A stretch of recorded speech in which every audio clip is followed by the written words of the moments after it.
Hello everyone. Welcome to the Online English 1101 Section 53 of the online version for the fall of 2016 semester.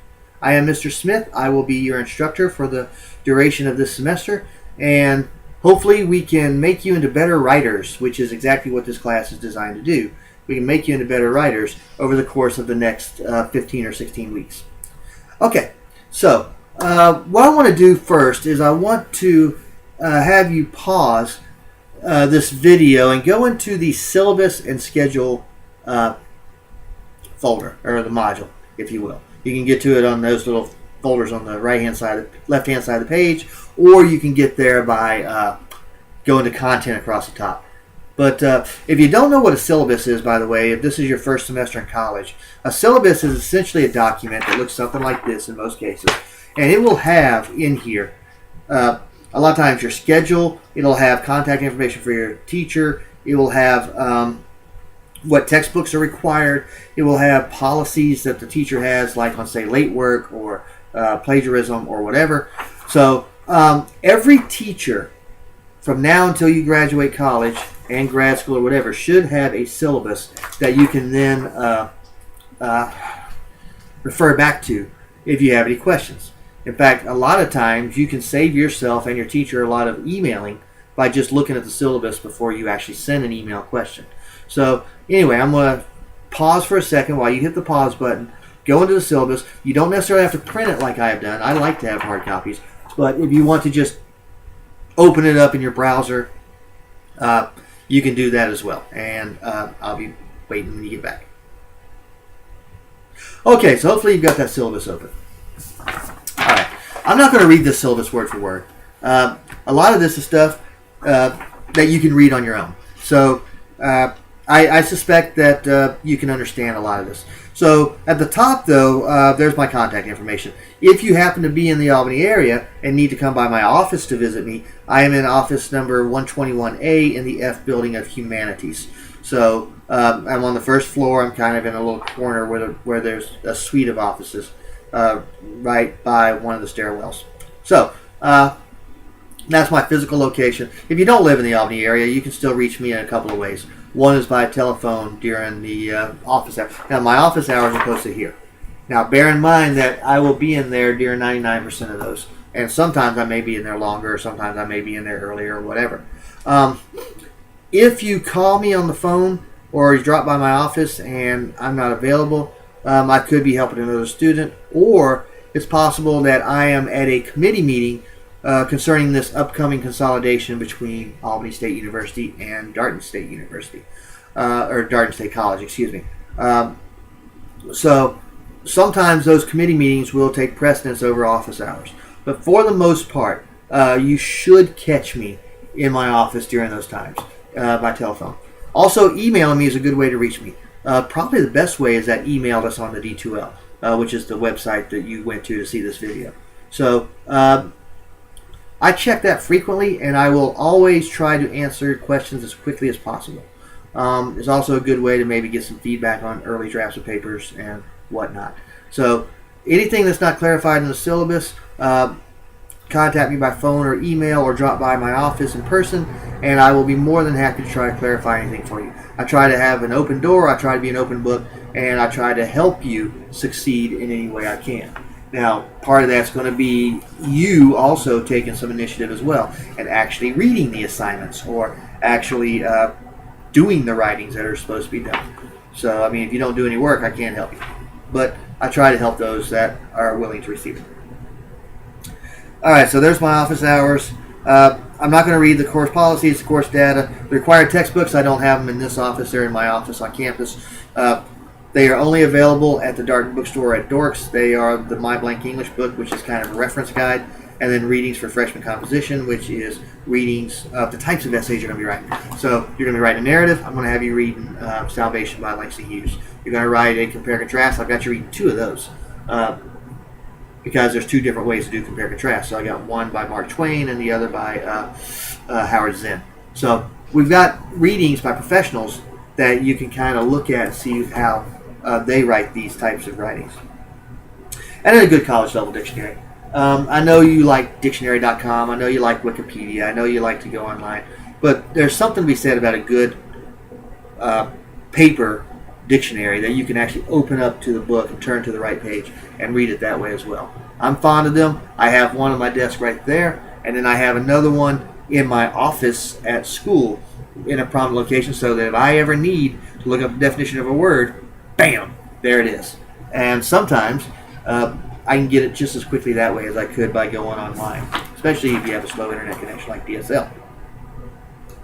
So those are the textbooks. Attendance, this is what we call an asynchronous class. What an asynchronous class is that you can sign on whenever you have the time or whenever you want to in order to do the coursework. There is no time where I'm going to say you have to sign on at 6 o'clock on Mondays and sit here and listen to me lecture or whatever. My class doesn't work like that. My class also, I don't proctor the exams. Really, there's only one exam anyway, and that's the final, and I don't proctor it. So, if you are a morning person and you do your best work in the morning, sign on in the mornings. If you work a full-time job, sign on in the evenings. If you are a single parent who is raising 3 kids by yourself, then sign on at midnight. Whenever you want to. It's an asynchronous class. But do know this. Try to sign on a minimum of twice a week, because I may change due dates or I may have announcements to make. You cannot do well in this class if you don't sign in. It's just impossible. So make sure you do that. Not going to go over withdrawals. No-show period does not apply to you if you're watching this video. If you're watching this video, you've signed in, so you're not a no-show. Makeup work is a case-by-case basis. Life happens. I know that people, sometimes kids get sick or they get sick themselves. I know that sometimes your job may be demanding a lot of you. I understand that people make mistakes and go to jail. You know, that's actually one of the documents that's in there is the release records from jail. You laugh, but I have had students have to do makeup work because they've been locked up for 3 weeks. So it's a true story. Life happens. I can work with that. If you give me some documentation, I can work with that. You have a death in the family, you show me a program for your grandmother at the funeral, we can work with that. What I cannot work with was I was just too busy, or I forgot the assignment, or something like that, or I'm sorry I haven't signed in 4 weeks. What do I need to do to get caught up? You know, I don't have much patience for that. So it's a case-by-case basis. Note here that it says in bold-faced type that if you are more than 3 weeks late on an assignment, you can expect an automatic F on it. I'll open it to make sure that it's at least some sort of an effort, and then stick an F on it. I have got too much work to do between my teaching, my studies as I'm finishing up and writing my dissertation for my PhD, and these committees that I'm on because the Board of Regents decided to merge 2 schools.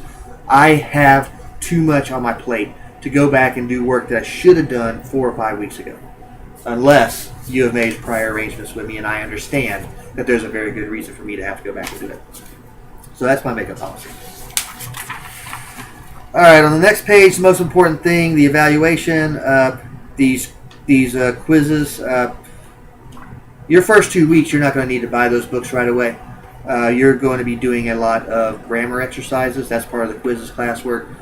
Some of the readings, like when you read Salvation, I'm going to have a quiz for you. When you read Zen and Twain, I'm going to have a quiz for you. So I'm going to have quizzes to make sure that you're doing the work. Then you've got 3 different essays. The film essay is going to be a lot of fun. We'll talk about that when the time comes. The research paper, which is also going to be known as an argument. So I've combined like an argument and a research element together. That's your big one. You can see that's 25%.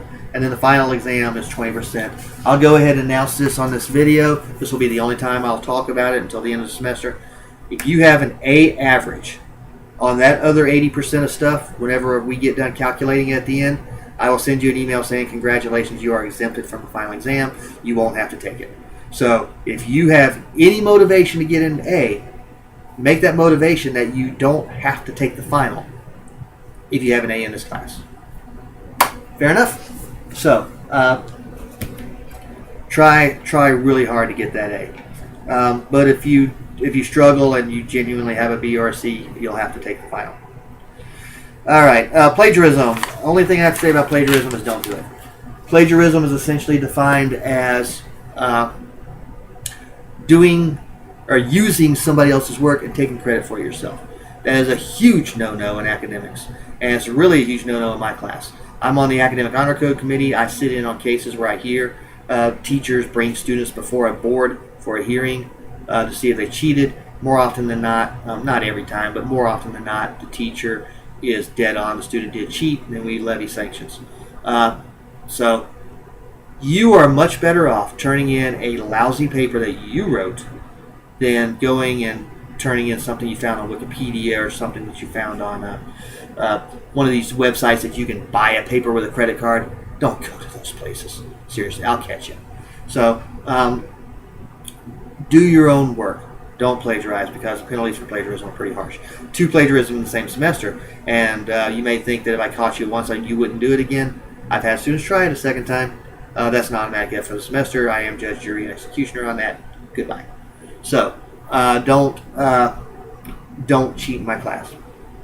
And then that last little part there, the extra credit. It's highly unlikely there'll be any extra credit opportunities in my class this semester. If I do give one, I'm going to give it to the entire class. I'm going to say, hey, everybody has an opportunity to get this extra credit. And the extra credit may be helpful if you're like on the borderline of passing and failing. And extra credit will not, any extra credit I give, if I give it at all, will not be enough to raise you an entire letter grade or anything like that. I put that little disclaimer in there because every semester, right about week 14 or 15, I start getting those emails and phone calls. Mr. Smith, can you give me some extra credit? I know I'm failing the class and I know it's my fault. Can you give me any extra credit to pass me with? Well, there's your answer. The answer is no. I will not give you any of the work extra credit. What you are asking me to do, if you are failing my class and need extra credit at the end, you are asking me to do extra work for you. You are asking me to do work for you that I shouldn't have been doing had you been keeping caught up in the class and had you been doing well in the coursework throughout. So the answer to your question at the end of the semester, can I get extra credit so I can pass your class, is going to be no. It says it in the syllabus. The only time you need to be worried about your grade is from day 1, which is today, all the way through to the end. Start worrying about your grade now. Don't start worrying about your grade at the end of the semester. If a student wants to complain about a grade and say, hey, how did I get such a low grade? I'll be happy to justify how I gave you the grade. I can understand that because that tells me that the student is worried about the grade at the right time. What I cannot abide by is a student saying, oh, I'm failing at the end. What can I do? Because the answer is take the class again in the spring. That'll be the answer. All right. So that's the syllabus. After that is the schedule. The schedule, folks, there's no excuse for not knowing due dates. These little videos like I'm posting now, I post those every single week. So every week you're going to be watching a new video. And they'll always come out on Mondays with the exception of Labor Day week. I'll post it on Tuesday that week because Labor Day is a holiday at the school. There you go. There's your schedule with due dates included. So your first peer review assignment date is there. The final draft of the essay is there, and so they're on there. These due dates will also be on the D2L calendar, which when you sign in to D2L, you're going to look on your right-hand side and you're going to see a listing, a calendar listing. Now, you can hide that if you want to. I wouldn't recommend it, but you can hide that. But it'll say, due on, Thursday, this. Due on Friday, that. So, keep up with the calendar. That way you don't fall behind. Because if you fall behind, it's hard to get caught up, especially in a work as writing intensive as this one is. This class, your English 1102 class, will probably be the most writing intensive classes you take in your entire college career, unless you go on to grad school. So, and the reason for that is we're teaching you how to write. So that's why it's so writing intensive. All right, so that's it. My goal this semester is to help you to become a better writer. Your goal should be to try to get an A in the semester so you don't have to take the final. How do you get an A? You do the assignments on time. You try to put in good quality work. Sometimes it may require writing multiple drafts of the essay. You're going to write 2 drafts of every essay anyway because I require it, but maybe a 3rd or a 4th if necessary. If you need to use the Writing Center, that could be a good way to do it. There are resources for you. Utilize those resources. Come out of my class in December saying, wow, I feel better about my writing than I did in August. And if you do that, then you'll be a successful student. And I look forward to working with you to help you to get to that goal.